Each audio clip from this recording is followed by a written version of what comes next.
Di sini pertanyaannya diberikan sebagai berikut. Fragmen kode berapa banyak tes yang diperlukan? Untuk cakupan 100 keputusan, ini adalah kode yang kita perlukan.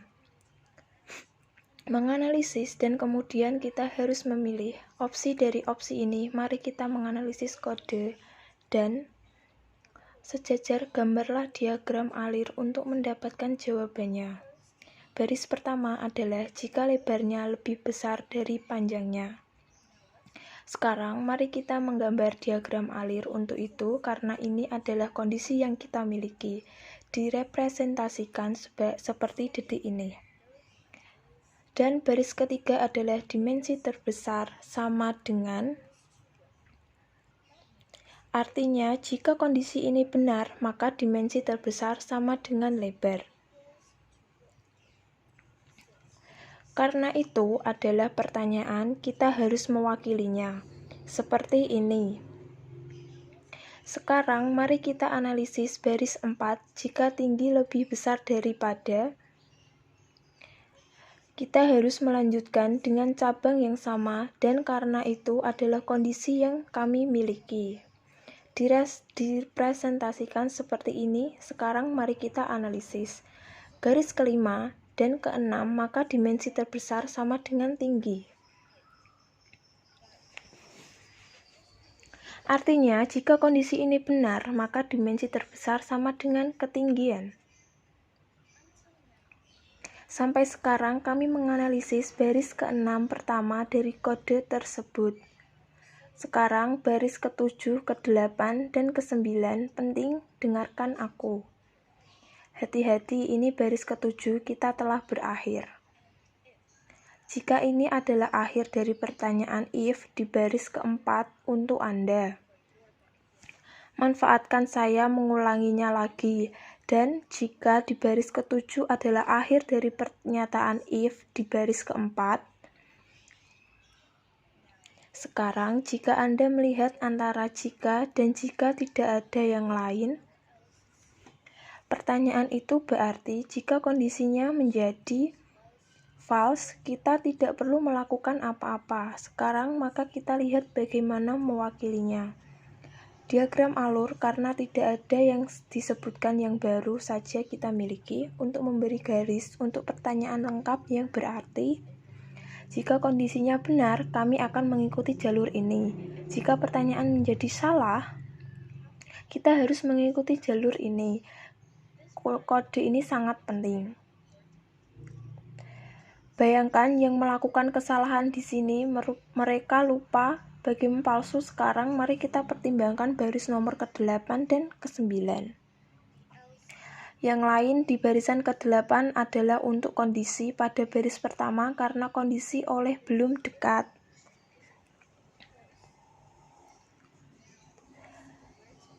Sekarang mari kita lihat di mana harus meletakkan diagram alir. Jika kondisi ini salah, dimensi terbesar sama dengan panjang.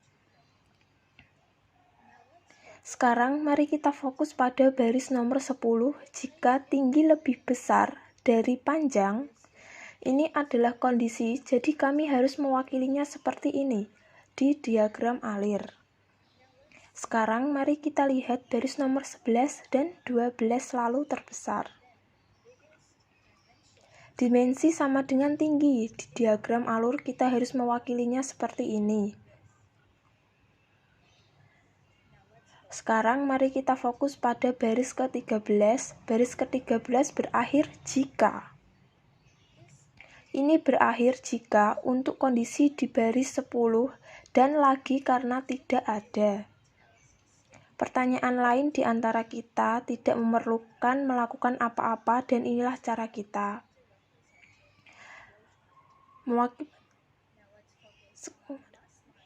Pada berakhir jika ini akhir. Jika untuk kondisi pertama, jadi ini tempatnya. Di mana kondisi pertama berakhir. Sekarang mari beralih ke diagram alur ini.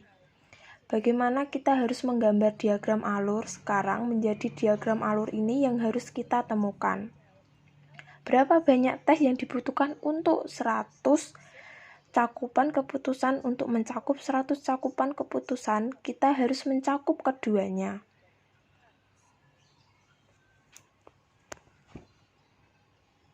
Jalur-jalur yang benar dan jalur-jalur yang salah bisa dilihat di situ. Nah, ini adalah 4 kasus pengujian yang kami perlukan untuk mencakup semua cabang. Oleh karena itu, jawabannya adalah 4 untuk ini. Nah, selanjutnya adalah sebuah pertanyaan.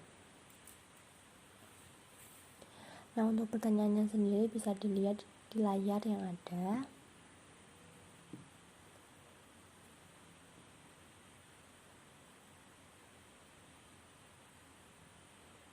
Oke, nah di sini pertanyaannya adalah Anda telah merancang suatu kasus untuk memberikan 100 pernyataan dan 100 cakupan keputusan untuk berikut ini fragmen kode yang diberikan untuk kode ini.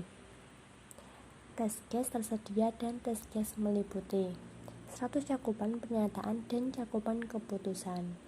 Ke kode ini berikut ini telah ditambahkan ke bagian bawah kode. Fragmen di atas, sekarang kita harus menemukan berapa banyak kasus uji lagi yang diperlukan. Nah, mari kita pahami pertanyaan dengan jelas. Pada awalnya kami memiliki kode ini, dan untuk ini, kode kami memiliki kasus uji untuk menutupi pernyataan, yaitu cakupan dan cakupan keputusan. Setelah itu, kode baru ditambahkan dan sekarang kita harus mencari tahu apakah kita perlu tes kembali untuk mengetahui kasus untuk menutupi bagian yang kami butuhkan di dalam sebuah opsi.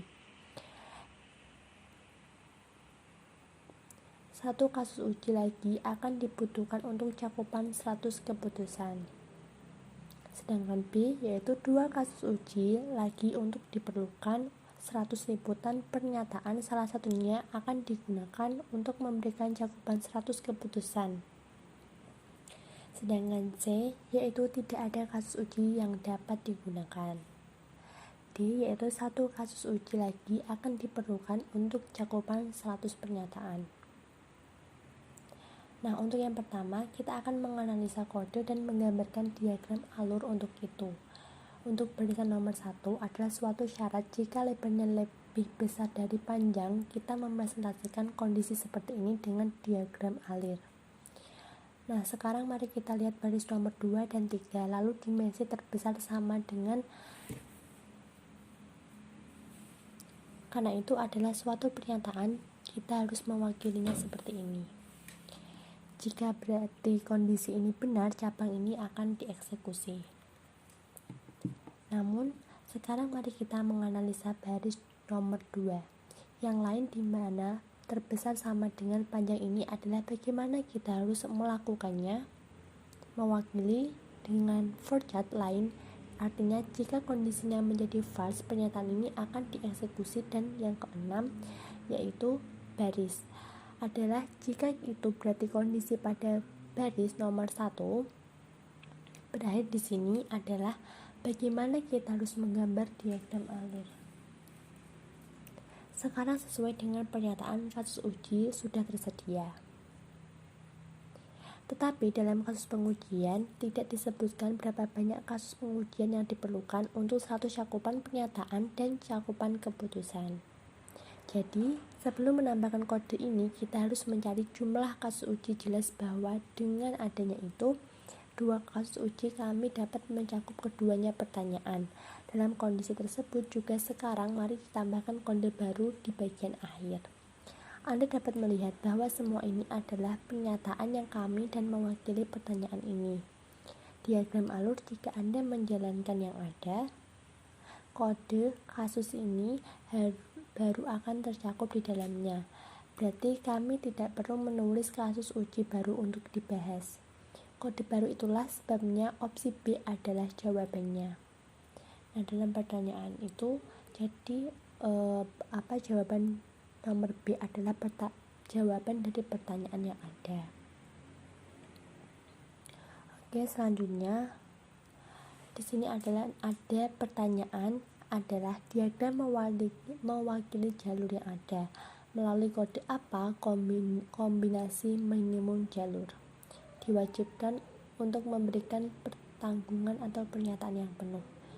Di sini diagram alur sudah diberikan dan dalam diagram alur ini jalurnya ditandai sebagai V, X, Z, dan W. Dan Y dan A, B, C, dan D melambangkan perbedaan. Kombinasi jalur dan sesuai pertanyaan kita harus mencari tahu yang mana kombinasi.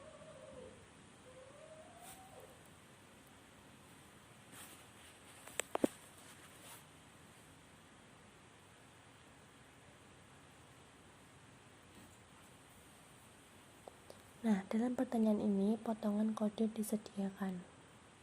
Dan kemudian opsi ini disediakan di sini. Kita perlu mencari tahu berapa banyak tes kasus diperlukan untuk menutupi cakupan pernyataan dan cabang. Cakupan untuk melakukan ini, mari kita menganalisa kode terlebih dahulu. Dan gambar diagram alur di sini baris nomor 1. Aktifkan PC dan baris kedua mulai prospek adalah sebuah pernyataan. Kita bisa merepresentasikannya seperti ini di dalam diagram alur.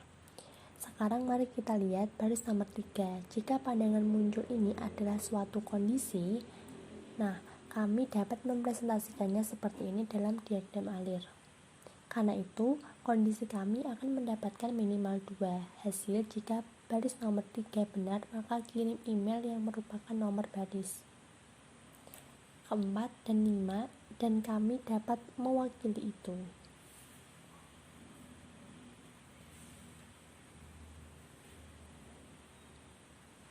Oke, selanjutnya dalam pertanyaan ini potongan kode disediakan dan kemudian opsi ini disediakan di sini. Kita perlu mencari tahu berapa banyak tes kasus diperlukan untuk menutupi liputan pertanyaan dan cakupan cabang untuk melakukan itu. Pertama, mari kita lihat analisis kode. Diagram alur baris pertama adalah jika A lebih besar dari B, maka kondisi kita harus mewakilinya seperti ini.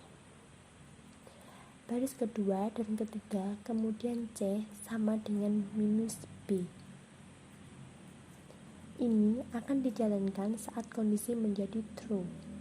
Jadi akan ditempatkan seperti ini di dalam diagram. Sekarang mari kita lihat baris nomor 4 dan 5. C sama dengan plus.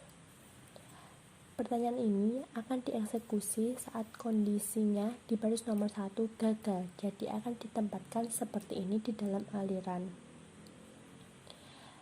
Sekarang garis nomor 6 itu penting. Yang mana? Dan jika